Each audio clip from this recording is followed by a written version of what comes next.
We've looked at accounts, statements, capital calculations, accounting equation. Now we're moving on to transactions. Transactions are the heart of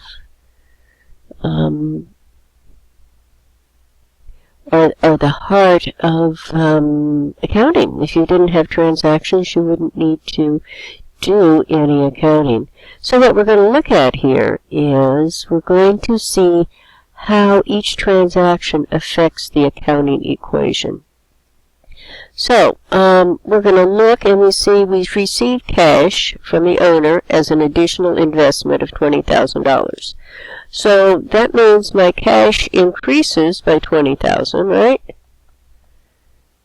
And let's just do all of this in comma format so I don't lose what I'm supposed to be doing here. And we'll just go and do all of this entire thing in comma. So when I type it in, I know how many zeros I've put in. So now my equation's out of balance, right? My assets equal 20,000, but my liabilities and owner's equity are at 0. So I need to add 20,000, and I'm going to add that onto the owner's equity, as that is an investment by the owner in the business. So now I'm balanced, 20,000 and 20,000. Now my next one is one that is a cash transaction, and it's $900. So I'm going to decrease my cash by $900. And that is for supplies, right? That becomes an expense over here. So it could become an expense, but it could also become an asset. So you have to make a decision. Some companies will expense out supplies immediately. Other companies will put them in as an asset. In this case, we're going to put them in as an asset. So I'm taking $900 out of cash, and I'm simply adding $900 in assets under supplies. So now I have $20,000 in cash minus $900 plus $900. So everything's still in balance, right? This comes up to $19,100 plus this gives me $20,000, and my owner's equity is still $20,000. So we paid rent, number 3. We paid rent for October, $3,000. It's a cash transaction. So that means I have $3,000 here. That's off. So if I paid rent and it's a transaction for a monthly rent, that becomes an expense over here, which goes in as a negative because it'd be subtracted from revenues. So revenues minus expenses, so that's a negative. Are we balanced? Well, all of my entries here are balanced, so this should be balanced also. So look at number 4. We paid advertising expense. Aha! It's an advertising expense, so that's a negative $2,500 here and a negative $2,500 here. Again, we're balanced, both sides.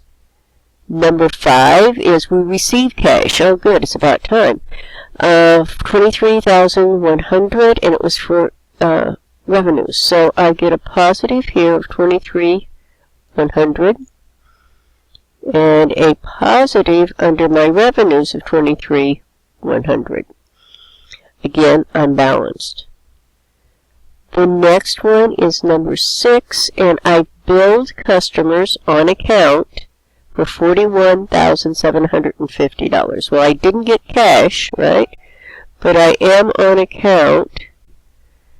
That means that went into accounts receivable, and somebody owes me $41,750, and it is a revenue for $41,750, whether I have the money or not. Remember, go back to revenues are recognized when they are earned, not when the money's received.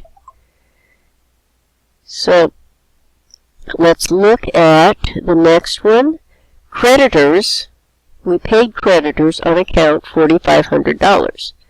Well, that means that I have spent $4,500 to pay a bill, and that should come under accounts payable. If I paid that out, my accounts payable should go down. So again, that's balanced. You'll notice everything is balanced on each side here. And then we received cash from customers on account, $36,200. And that's a cash transaction for accounts receivable. This means I received $36,200.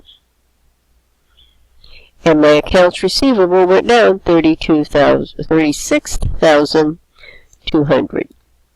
Again, it's balanced, as you can see. We just took from one and added to another. 9. We determined the cost of supplies on hand was $175, and $725,000 of the $725 of the supplies had been used. So I bought supplies here. I find out now that I've used $725 worth. So that will decrease, and that becomes an expense over here. We're saying for this period I used $725 for supplies for whatever activity, business activity I had. So that becomes an expense. And number 10, we paid cash to the owner for personal use. Well, obviously I have to take $1,000 out here. So what do I do with that $1,000? Well, that's going to become a negative under withdrawals. And if you notice, each one of these transactions, okay, are balanced from one side to the other or within.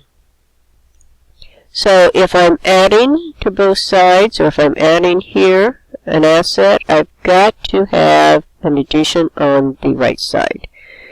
If I am just swapping an asset for an asset, I'm going to have a negative, and then I'm going to have where I've added it. You will get used to this. So this is how you would manage transactions. And I'll close this, and then we'll move on to the last 3 activities. This is exercise 4.